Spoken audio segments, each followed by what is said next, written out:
தடைகள் வருவது எப்படி? ஆசீர்வாதத்தின் தடைகள் என்பது பெரும்பாலும் அகந்தை, பாவம், சந்தேகம், கடன் சுமை மற்றும் குடும்பத்தில் உள்ள பிளவுகள் போன்றவையாகும். இவற்றை நீக்க தேவபெலன், விசுவாசம், ஜெபம் மற்றும் தேவனை பின்பற்றுதல் அவசியம்.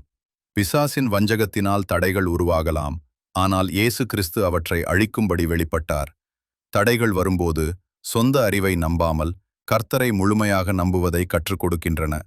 வாழ்க்கையில் வரும் தடைகள், சோதனைகள் மற்றும் பாடுகள் விசுவாசத்தை பலப்படுத்தவும், தேவனை சார்ந்திருக்கவும், சாத்தானின் கிரியைகளை முறியடித்து தெய்வீக ஆசீர்வாதங்களை பெறவும் அனுமதிக்கப்படுகின்றன என்று பைபிள் கூறுகிறது.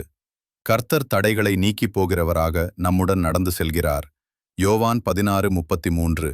உலகத்தில் உங்களுக்கு உபத்திரவம் உண்டு, ஆனாலும் திடன் கொள்ளுங்கள், நான் உலகத்தை ஜெயித்தேன் என்றார்.